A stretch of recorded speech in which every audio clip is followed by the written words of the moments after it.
Journée mondiale des maladies rares, une journée qui vise à sensibiliser le public et à mobiliser un soutien accru pour les personnes touchées par des maladies rares. Au Mali, plus de 200 000 cas sont répertoriés. Sabine Keita pour les détails. Une maladie est dite rare lorsqu'elle touche moins d'une personne sur 2000. Généralement transmise de façon génétique, on estime aujourd'hui plus de 3 50 000 cas à travers le monde.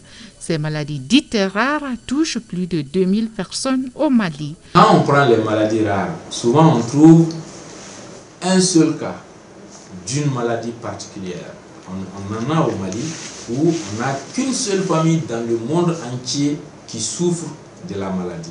Et au Mali, nous sommes peut-être la seule équipe du pays à faire le diagnostic de ces maladies rares. Au nombre des cas de maladies rares se trouvent l'albinisme, l'hémochromatose, myopathie de Duchenne, entre autres. Environ 80% parmi ces maladies rares sont des maladies génétiques. Donc on en trouve dans toutes les spécialités.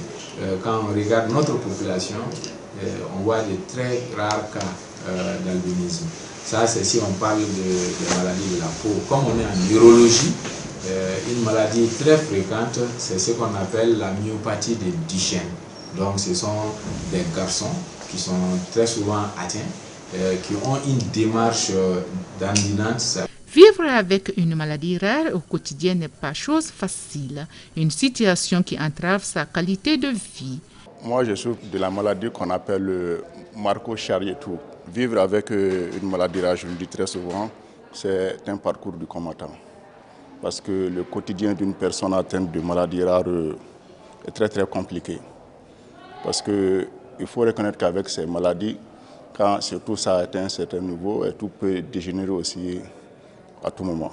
Amadou Bokoum, médecin interne au CHU du Point G, est atteint d'un cas de maladie rare, chose qui ne l'a pas empêché de poursuivre ses études jusqu'à être spécialiste de sa pathologie. Quant à moi, c'est surtout les ostéochondrodysplasies qui concernent globalement les maladies de l'os qui sont le plus souvent d'origine génétique.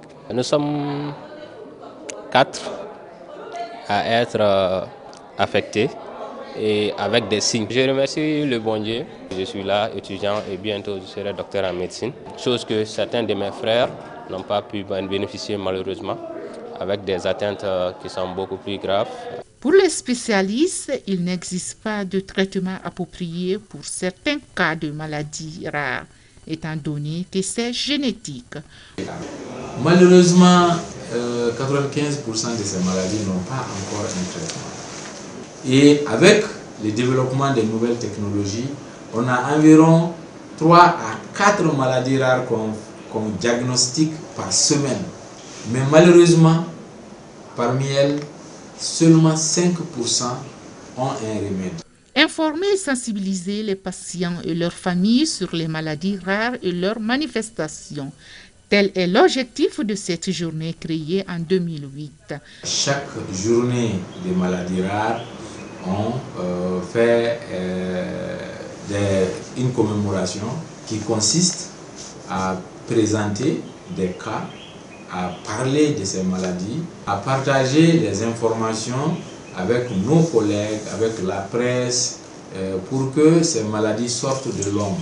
Toutefois, il est primordial d'accroître la sensibilisation à tous les niveaux afin de mettre au grand jour les maladies rares au Mali.